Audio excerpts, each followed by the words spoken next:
Good morning. Welcome to the Fishburne Military School 140th graduation ceremony for the class of 2019.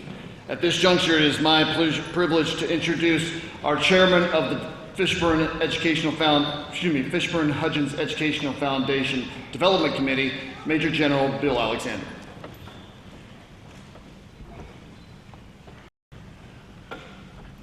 Good morning. Quite an honor, Mark, and I got promoted while I got introduced, so I'm tickled to death. I'm Bill Alexander.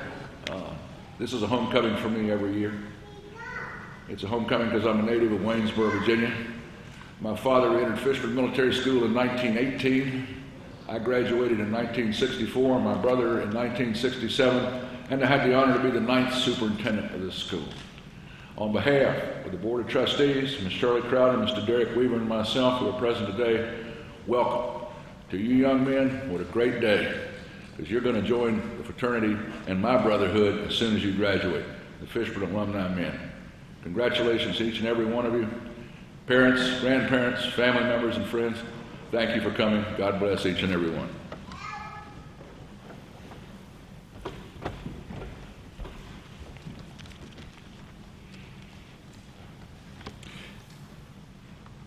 If the audience at this point in time, please rise for an invocation and stay standing for the national anthem, please. Please join me in prayer. Thy Heavenly Father, we thank you for the gathering here today and for the reason we are here. These graduates that have gone through a difficult curriculum and have successfully navigated their way through that. I ask that your hand be upon each one of them and their life in this future, that you will guide them and have them always seek the narrow path, vice the path that the world would make easy for them. I ask that they go out from here to be leaders and to be not just competent, but to excel in everything that they do, whether that be to go to school or to join the workforce. We again thank you for allowing us to be here. I would ask that your spirit reigns supreme throughout this building and throughout each person here, and that you will be glorified in the process. In the name of Jesus, and amen.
Please be seated.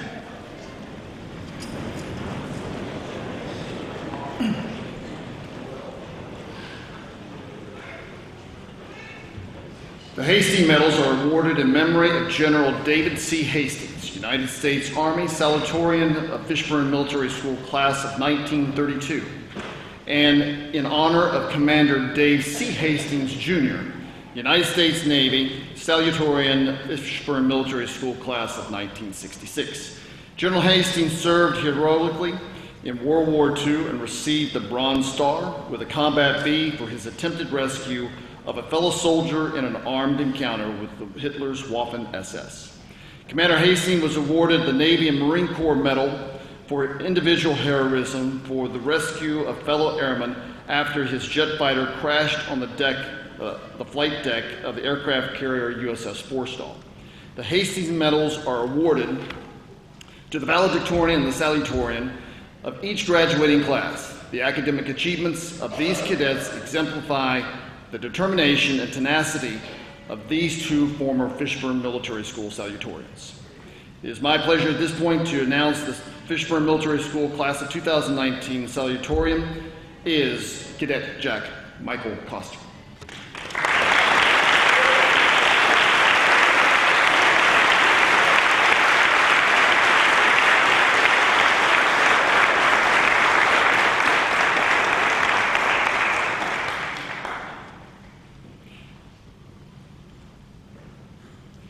It is also my privilege at this juncture to announce publicly the valedictorian for the class of 2019 is Christopher Ian Sabato.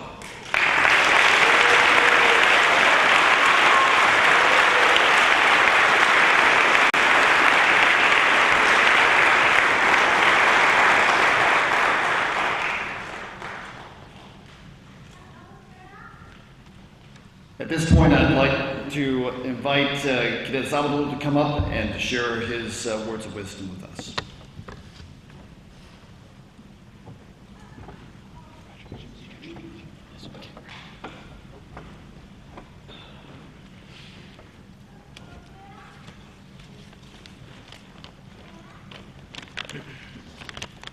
Good morning, ladies and gentlemen, boys and girls, faculty and staff, and of course, my fellow cadets. I want to start off by saying that it is an honor to be here making this speech, finally being able to address the entirety of the Corps. For those of you who do not know, this is both my first and last year at Fishburne. In a way, it felt like I attended this school as a freshman, only to graduate 8 months later. I would say that it's pretty weird to go from a rook all the way up to the band company's XO. At Fishburne, there was a lot to learn and so much to adapt to. It's a totally different environment compared to a public school. I learned how to adapt to these new situations and how to quickly rise above the standards set by my fellow cadets. Shout out to Wood and Flanagan for being my platoon sergeant and first sergeant for the band company. I see you guys. I only want to say one thing, so I'll keep this short and sweet, and then we can get to the diplomas. So, cadets, you need to remember that this place is a catalyst for brotherhood. It's a band of people who understand each other and the situation that they're in. I probably sound like one of the alumni, but hey, it's true. I want you guys to know that you all are strong together. Cherish each other. You guys help each other climb the next step to greatness. My friends have helped me become a better leader, a better friend, and better at playing Fishburne's favorite game, GTA.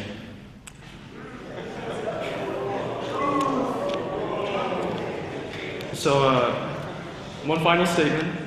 I can't wait to see what you guys do next. Roll on, caissons.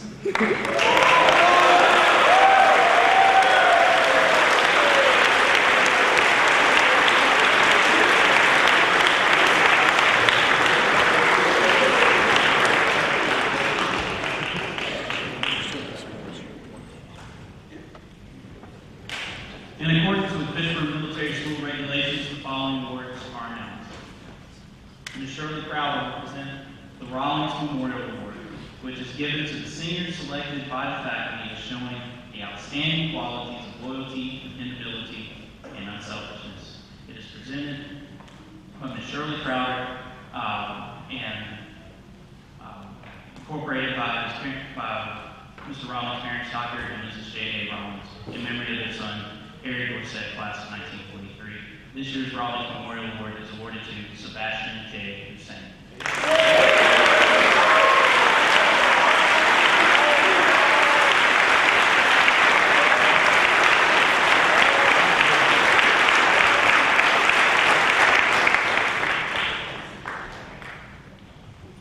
Mr. Derek Weaver, the Secretary of the Fishburne Hudgens Educational Foundation, will present the William A. Keating Award, presented to that cadet who exemplifies exceptional loyalty to the school and to the Corps of Cadets. This award is presented to William M. Harding.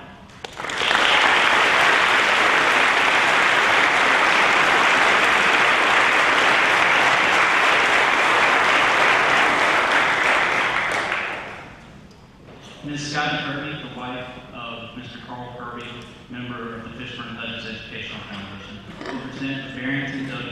Kennard Memorial Award.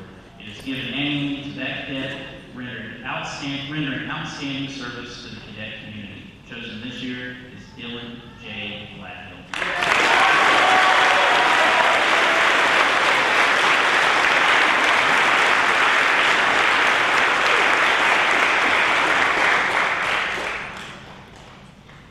Headmaster Emeritus Colonel William Cedar will present the Colonel William W. Cedar Jr. Instructor's Award, given in honor of Fishburne's master teacher and longest-serving headmaster to a member of the senior class selected by the faculty as the most satisfactory cadet. The recipient is Tommy Dow.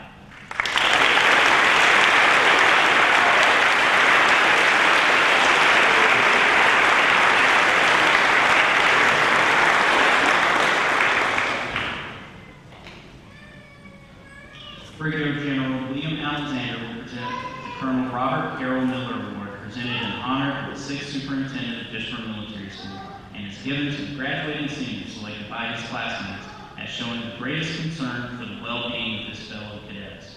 The plaque with the recipient's name is permanently displayed in the FMS foyer. This award is presented to Christopher Zapata.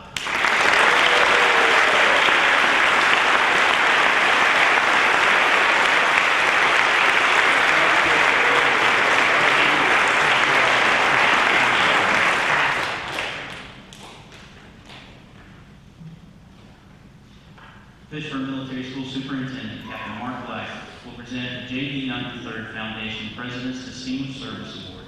It is presented in honor of the Foundation's longest-serving president of the Fishburne Legends Educational Foundation to that cadet who has given unselfishly of its time, energy, and ability to further the heritage and tradition of FMS.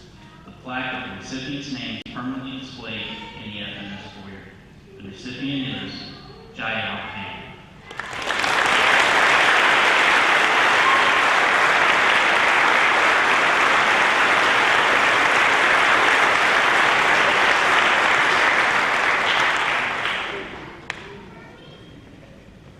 Captain Black will also present Fishburne Military School's highest award, the Roger B. Kirchhofer Distinguished Service Medal. It is given to that senior cadet who best exemplifies Lieutenant Kirchhofer's virtues of unselfishness, courage, and loyalty to his men, his country, and his God. The FMS Battalion Commander of 1944, Lieutenant Kirchhofer served in the Pacific in World War II and was decorated for bravery in combat in the Korean War. He died in a North Korean prison camp protecting his men. The Roger B. Kirchhofer Distinguished Service Medal is awarded in his memory to Joseph Presley Thomas Jones.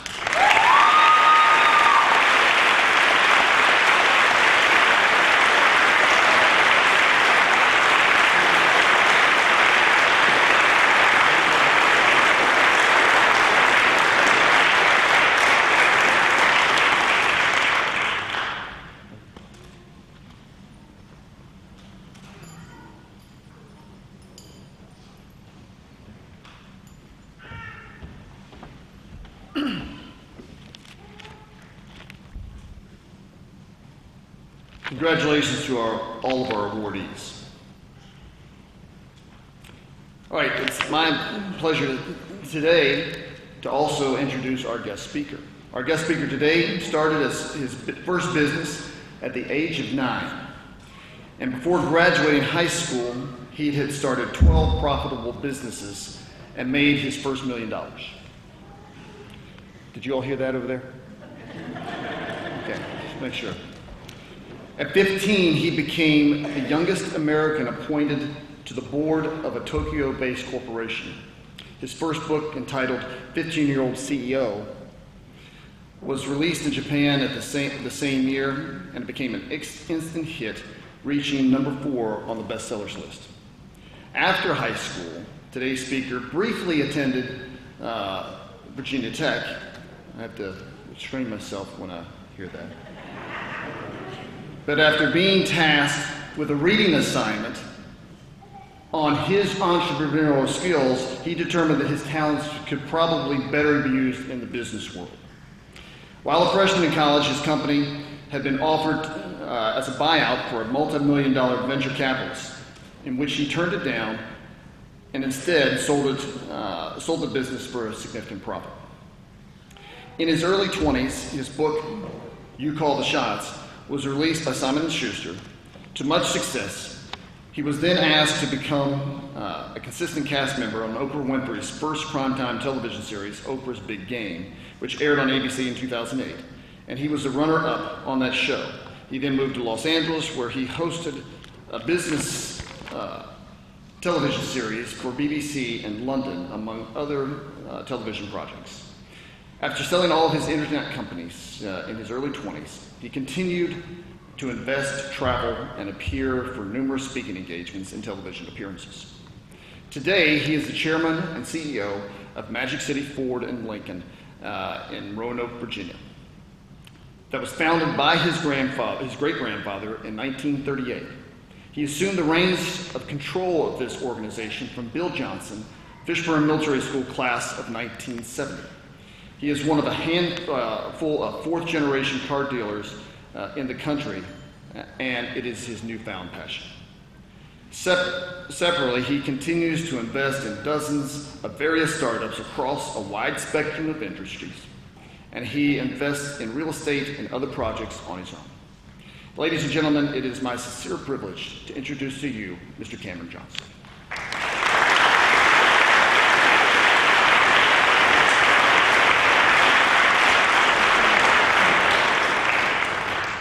Thank you. It's great to be here. That is a very, very kind introduction, Captain Black. I appreciate that. Good morning to everybody. Congratulations to the seniors.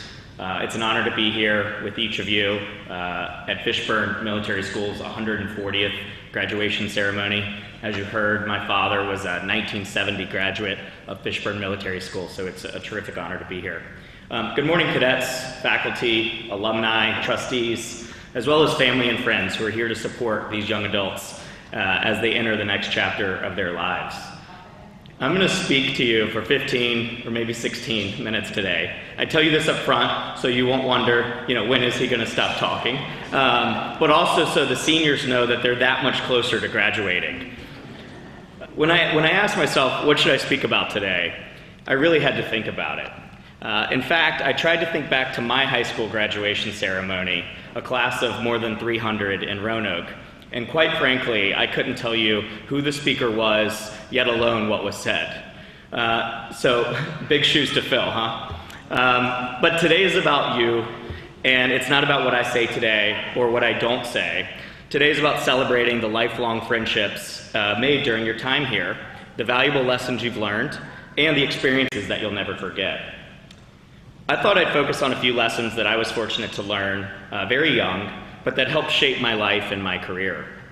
As mentioned, I started my first business at the age of 9, and by the age of 12, I was making $50,000 per year. That was a quick way to learn about taxes. I filed my first tax return when I was 12. In fact, 20 plus years later, I still have the same attorney who filed that tax return for me when he was probably fresh out of law school at that time. I then went on to start 12 companies before I turned 21, and as a freshman in college at Virginia Tech, I raised $10 million in venture capital for my latest startup at the time. But what's most important about my story is that it is not that special. It's not about where I am today or what I've accomplished. It's about where you start. It's about where we all start. Before I share those lessons about starting at 9, I have a story I want to share that was when I was actually 8 years old. And I had just seen the movie Home Alone 2, Lost in New York, which came out long before your guys' time, but I'm sure you've seen it as I think it airs every day during the holidays. But Home Alone 2, Lost in New York, Macaulay Culkin's in the film, and he's staying at what was then and still is the Plaza Hotel, a very nice hotel in New York City. And I was 8 years old. I saw the movie. I had never been to New York City, but I was fascinated with it. And Donald Trump at the time owned that hotel. And I said to my parents, I was 8 years old. I had no idea who Donald Trump was. This was, 1990, 1992, 1993. And I said to my parents, does that man really own that hotel? And my parents said, yes. It's, he's real estate, New York City, etc. And I said, well, I want to go to New York City. And my parents said, haha, very funny, you saw the movie. They were hoping, obviously, that I would quit asking, maybe. But I kept asking, I'd like to go to New York City, I'd like to go to New York City. Of course, I'm from Virginia. I said, it's not that far. Finally, my dad said, I think it was just so I would shut up, but he said, if you get straight A's the entire school year, we'll go for a weekend next summer. So it was the 4th grade, so I was actually able to get straight A's back then. One of the few times. But I got straight A's, and I remember bringing home my report card because I knew, we were going to be going to New York City for at least a weekend that summer. So when I found out the dates that we were going to be going to New York, I had one more request. I said to my parents, I love that movie so much, could we stay at the Plaza? Just because so much of the movie takes place there. And my parents said, sure, we're going for 3 nights, we'll stay at the Plaza. And I was really, really excited. What I then decided to do, and I didn't tell my parents, especially didn't tell any of my friends, but I wrote a letter to Donald Trump when I was 8. And I took out a sheet of notebook paper. Obviously, I have no connections whatsoever to him. I didn't know if it would ever get to him. But I said, Dear Mr. Trump, my name's Cameron Johnson. I'm 8 years old. I'm from Roanoke, Virginia. You probably haven't heard of me, obviously. But I just got straight A's. I love the movie Home Alone 2. I'm going to be staying at the Plaza as a reward for my grades. The only thing I want to do, though, while I'm in New York City is I want to see the suite where Home Alone 2 was filmed. I think that would be really, really cool. Sincerely, Cameron Johnson. That's all it said. It was a notebook paper, handwritten. I then, on the envelope, I didn't have a computer or the internet at the time. I had no way of looking up his address. And so I literally only wrote on the envelope, Donald Trump, the Plaza Hotel, New York City. So I never knew if he ever even received it because I did not hear back. But no harm, no foul. I had never told anybody that I wrote this letter. So it wasn't, I figured if I told my friends, then every day they're either, going to be teasing me, hey, did you hear back? Or, I just kept it to myself and fired off the letter. And so I never heard back, but a few weeks later, my parents and we get to New York City, we get in a cab, we get to the hotel, and my mom gives the receptionist her name, Ann Johnson, to check into our room. Well, the receptionist immediately leans over and points at me and says, you must be Cameron. And so immediately it clicked that he received my letter, although my parents are really confused as, how does the receptionist know our son's name? And so before my parents or my mom, I think she was in more shock, could even respond, she said, Mr. Trump received your letter. Now my parents are really confused. What letter? What have I asked for? What is going on? And she said, the receptionist continued and said, Mr. Trump understands you want to see the suite where Home Alone 2 was filmed. My parents are laughing at this point. And I said, yes, that would be so cool. And she said, well, Mr. Trump has arranged for you and your parents to stay in that suite the whole time you're here. And so, obviously, it was a great experience, but what I took away from that was, if I didn't ask for it, it wouldn't have happened. And I was 8 years old, and I was naive, and I didn't know any better, but literally look at the impact it had on my life. I said, ultimately, I want to, sure, I'll never be maybe on that level, but I want to be able to be successful and be a business person and to give back. So that really shaped my life just because I wrote a letter and he responded in such a way. I didn't meet him in person at that time. He wrote me a nice note. Congrats on the straight A's. I hope you enjoy your first visit to New York City. Here's a gift basket with, I love New York City t-shirts, things like that. But it really did have an impact on my life.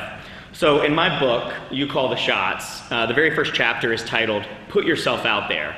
And that's because it's so much easier to come up with an excuse than to just get started. I'd rather start something and fail and learn from that failure and adjust and regroup and start again than to have an excuse and to have never done it. Even today, I hear the excuses, I don't have enough money, or I don't have enough education, or I just don't have the connections. Listen, I was in the 4th grade with obviously only a 4th grade education and maybe $50, and I figured it out. I started my first business when I was 9, and of course, it was a small one. It was a printing business called Cheers and Tears Printing Company. I would use my home computer and printer to print greeting cards, stationery, invitations, and I would sell them throughout our neighborhood door to door. It stayed small, but it taught me so many valuable lessons. Customer service, face-to-face sales, asking for the sale. That's one that so many people miss. And the most important thing as well was balancing a checkbook. Yes, I was able to open my first checking account when I was 10 years old. I still have that same account today. Cheers and Tears was a small business I ran for several years, and it enabled me to save up enough money to buy new equipment, my own new computer, my own new printer, all of those things. And it wasn't until I was 12, however, that I graduated to real business. My younger sister, Claire, had a collection of Beanie Babies. And Beanie Babies are, if you don't know, these little stuffed beanbag toys. They'd be sold at, Hallmark and greeting card stores or gas stations where they're sold as well today. But people would collect these, and they sold for $5, but some were so collectible they would sell for hundreds of dollars, even thousands on the internet. And so one day I decided to look up the value of a few of my sister's Beanie Babies. And remember, she was 6 and I was 12 at the time. And to her, these were just toys. To me, however, I saw opportunity. I thought I could maybe make a profit on these if I could convince her to sell them to me. So I did just that. I offered my 6-year-old sister $100, and $100 cash to a 6-year-old is like $1 million. And so she ultimately agreed. At the time, a new website had launched called eBay, and I immediately listed her Beanie Babies for sale, looking to make a profit on my $100 investment. And in 3 or 4 days, they sold for $1,000. So I literally made $900 on my new collection of Beanie Babies. But I really asked myself, why was I ever in the printing business? This is much easier. But don't worry, years later, I reimbursed Claire the $900, so I can tell that story with no shame, and I don't owe her a royalty. What I decided immediately, though, when that I was done selling greeting cards and stationery door to door, this was much more lucrative, but my challenge was, how do I get more Beanie Babies? I could go to Claire and have her ask Mom and Dad for, more gifts of Beanie Babies at, various times of the year, and then I would just buy them for pennies on the dollar. I figured that would take too long. I could go store to store and try and find and buy them myself and resell them, but then I had a better idea. And I think this also probably was in my head from writing the letter on notebook paper. Fast forward to when I was 12, I now had a computer and I had a printer, obviously, and I had the internet, so I decided to write a letter to Ty Incorporated, the company that makes Beanie Babies. And so unlike a handwritten note, I was able to type this out, make it very professional.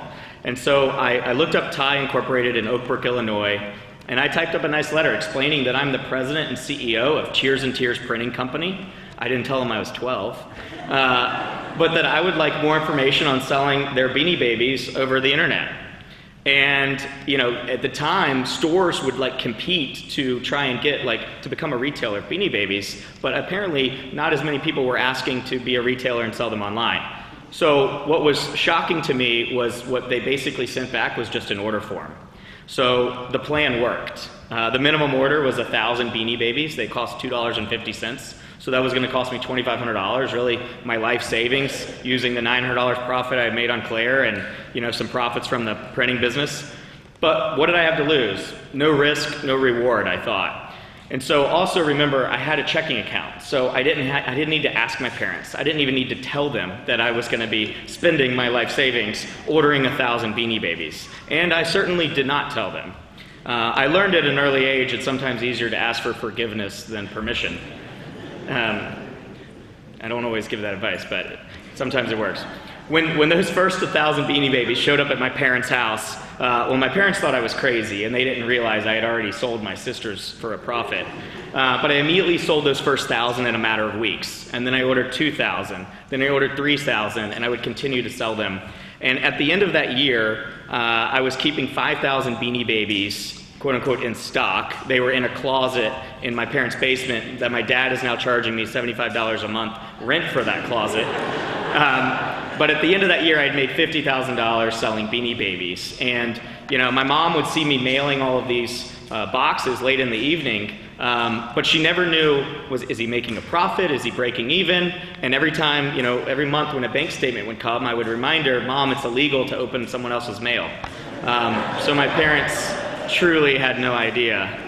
After school and after soccer practice, late into the evenings, I would print shipping labels, I would box the next day's orders, and then I would take them to the post office or leave them outside with a pre-printed label.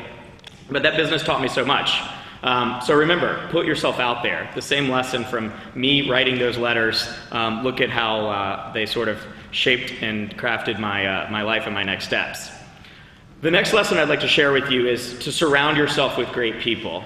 They say you are the average of your 5 closest friends. I've always believed in having a mentor or mentors. This doesn't have to be someone you have coffee with every other week. In fact, I don't even think you need to know the person in order to be able to learn from them. As a kid, I was fascinated with successful business people. I looked up to Michael Dell, Bill Gates, Richard Branson. And by the way, one thing all 3 of those guys have in common is that they're all billionaires. But what's really, I think, fascinating is what they also have in common is that they all started their businesses as teenagers. Richard Branson didn't even graduate high school, so you guys are already ahead. Michael Dell and Bill Gates, they both dropped out of college, but those stories are definitely the exception and not the rule.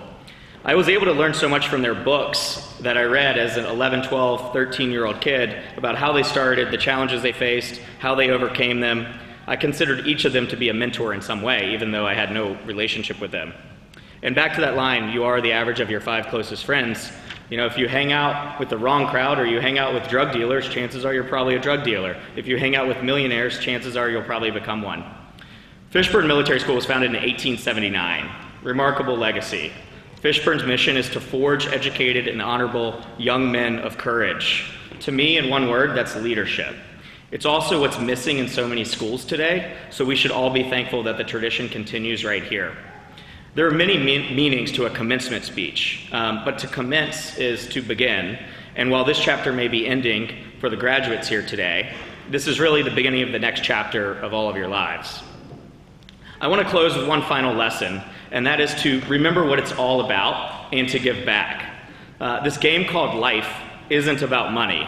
While making good money is nice, making a great life is even better. At the end of the day, it's about our friendships, our families, about doing the right thing, about leadership, about giving back. Truly, it is about leaving this place better than we found it, and that's not a cliche.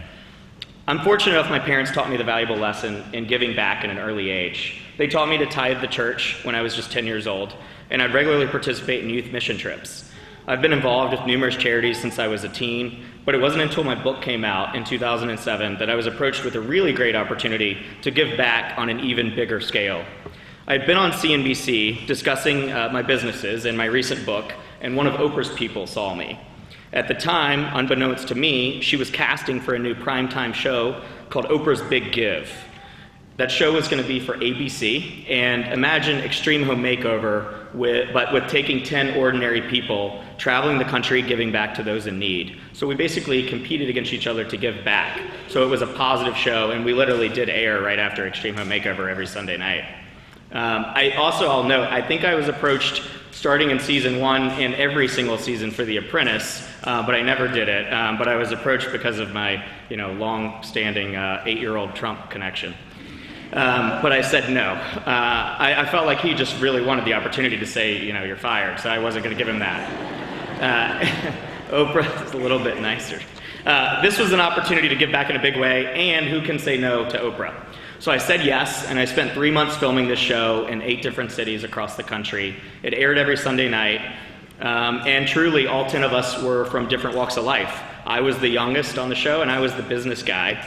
But we all sort of work together at times because we're working for a common good, but also we're competing with our ideas and with what we can come up with to be creative to raise money and give back. We traveled with over 100-person television crew. We weren't allowed cell phones or any communication with the outside world. No communication with our families or friends. No reading of newspapers or magazines. No TVs in our hotel rooms. They would go in advance, take the TVs out. So we literally were living in hotel rooms for 90 days. We were on a plane every 3 days. We weren't allowed to even glance at a magazine in an airport. And this was and still is standard practice for reality television. So you can see why people go crazy filming it, because this is what they go through. We were thrown in unique situations and usually told, okay, here's a small amount of money, say $2,500 or $5,000. How can you rally this community? And also keep in mind a community where we know no one, to raise $50,000 or $100,000 or even more in a matter of days. And we weren't allowed to use Oprah's name. We weren't allowed to say ABC, and we weren't allowed to use our own contacts. So I wasn't at an advantage of anybody else based on my contacts. But it was a fantastic experience. And of course, Oprah wanted this show to be big, and it was. We had major celebrities throughout all of our episodes. John Travolta, Jennifer Aniston, Jada Pinkett Smith, Will Smith's wife, Andre Agassi, Tony Hawk. In each episode, she would bring in really, truly celebrities that wanted to give back with us, and it was a great experience. She wanted America to tune into the show so that people at home were inspired to give back into their own communities in a small way. And she didn't want it to be a long-running series. She wanted it to be a one-time thing as a message of giving. Overall, I was the runner-up on the show.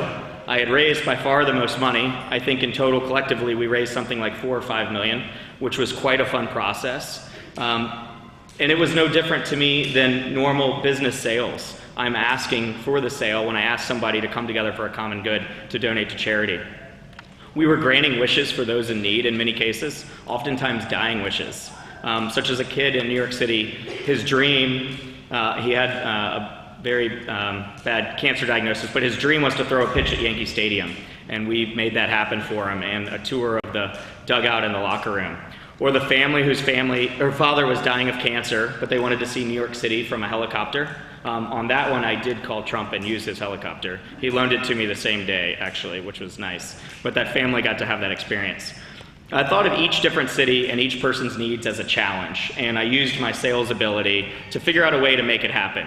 I couldn't let these people down, so this was a heck of a lot bigger challenge than just selling Beanie Babies, and it obviously had a much bigger purpose. We all have a purpose, and when you follow your passion, great things happen. I'll remind you that we are the CEOs of our own lives, no matter what path we choose. A CEO doesn't have to run a company. A chief executive officer just means someone who is responsible for making decisions, and you are all each 100% in charge of your lives from here forward. So in closing, 3 things. Put yourself out there, surround yourself with great people, remember what it's all about, and give back. And I'll add 1 4th, and that's always, always do your best. That's something you'll never regret. And remember, you call the shots in your own lives, and congratulations to the class of 2019. Thank you.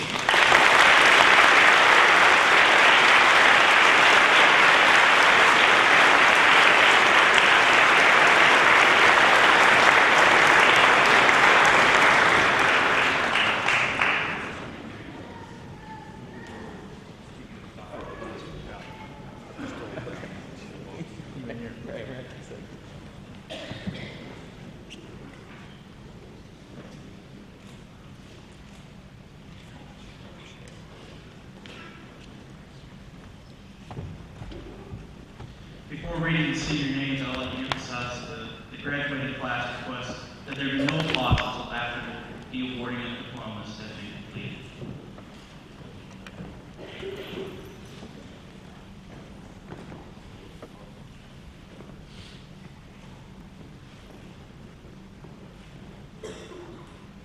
Matthew Stephen Cash, Fishersville, Virginia.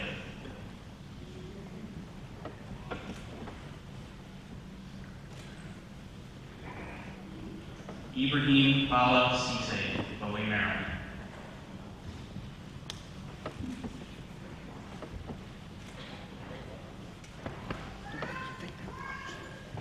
Donald Ray Cravens III, Upper Marlboro, Maryland.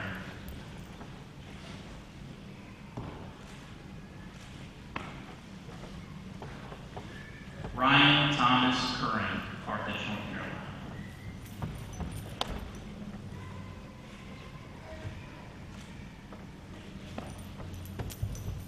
Tommy Dow, Brockton, Massachusetts.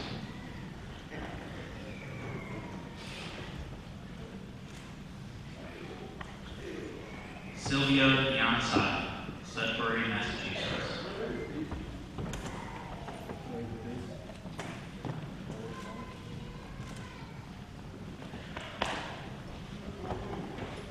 Alexander Julian Gassior, Gdansk, Poland.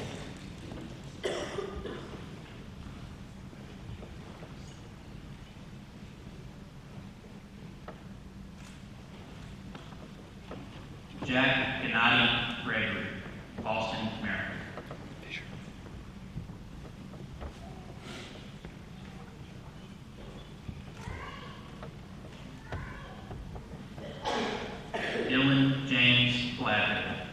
Market, Maryland.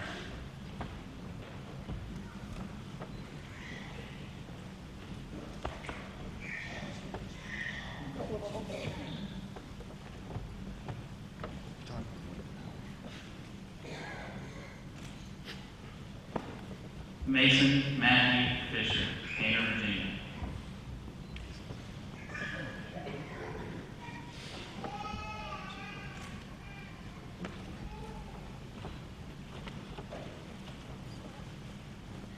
Austin Slade Hanger, Middlebrook, Virginia.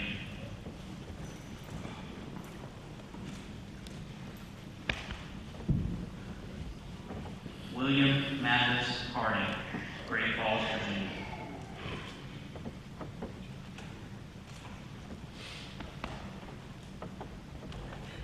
Andrew Patrick Hollow, St. John's, Florida.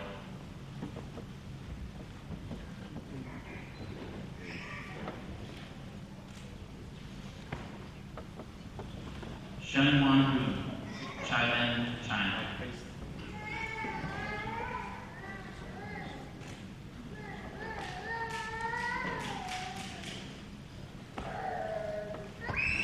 Sebastian Jamal Hussein, Centerville, Maryland.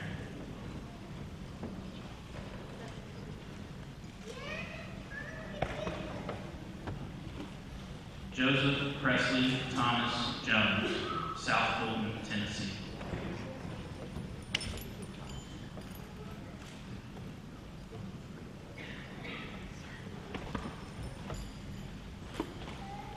Jack Michael Coster, Dallas, Texas.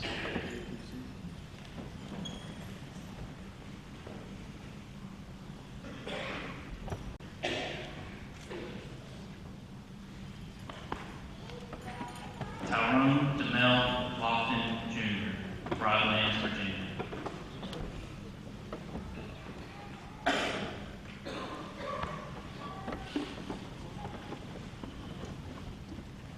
Nicholas Yaroslav Molnar, Charlotte, North Carolina.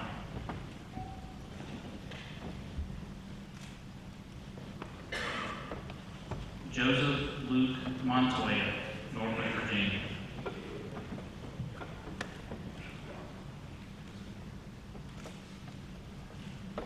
Jiao Han, Guangdong, Virginia, or Guangdong, China. He's been here a long time.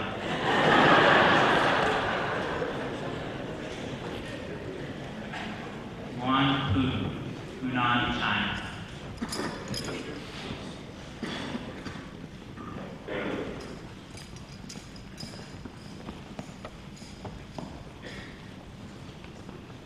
Benjamin Sherman Bugle, Washington, D.C.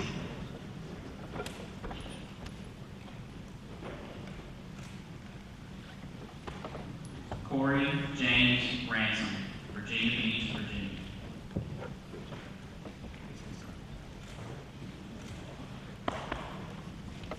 Colby Neal Sawyer, Bristol, Virginia.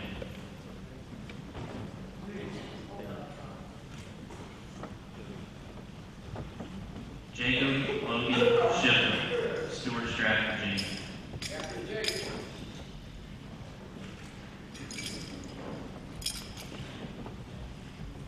Juan Camilo Spencer, Lidditz, Pennsylvania.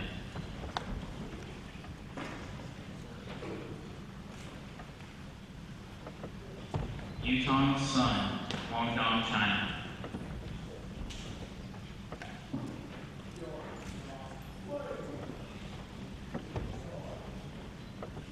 Christian Cole Towler, Waynesboro, Virginia.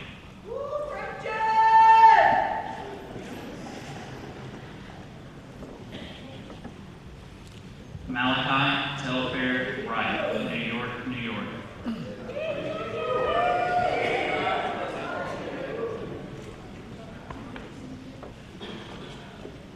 Christopher Ian Zabatel, Raleigh, North Carolina.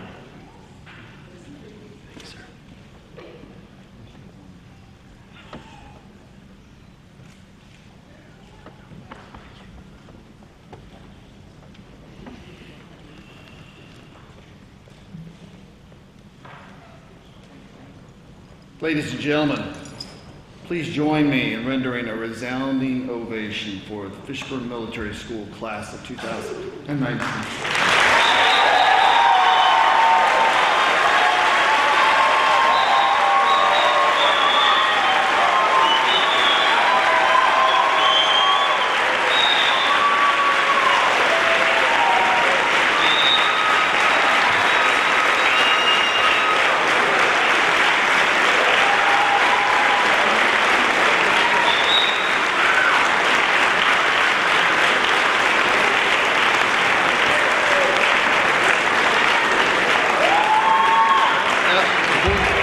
Before everybody sits down, I'm supposed to, at this point in time, ask everybody to rise for the singing of the Fishburne hymn. So those of you that are standing, please remain standing, and also continue for the benediction which will follow. Sergeant Glass will sing the Fishburne hymn.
Please also join me in prayer for the Cadets Prayer. Our Father, we thank you for the privilege and the responsibility of belonging to the Fishburne Military School Corps. All about us are the sights and sounds of freedom purchased at great sacrifice. Our benefactors are noble men and women from every walk of life, professors and statesmen and patriots and soldiers who sleep beneath little white crosses around the world. Lord, help us to use wisely our time in this hallowed place for the growth of the minds, the strength and purity of the body, the development of character, the enrichment of the heart and spirit, the birth of dreams, the pursuit of peace, the bond of comradeship, and common good for all mankind. When all march has ended and our last muster has been recorded, when the last battle has been fought and we sleep with the haunting melody of taps and stand for our final inspection before the judge of all, grant that we shall be found to have been worthy of the Corps, true to our God, and faithful to our fellow men. Hear our prayer in the name of the Prince of Peace. Amen.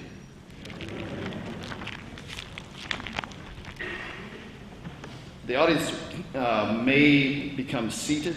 Cadets, please remain standing. Before we get too crazy, I would like to remind everyone that there will be a final ceremony in the quadrangle following the conclusion of this ceremony. At this time, Chief Marshals come forward for the recession of the graduating class, the platform party, and the faculty.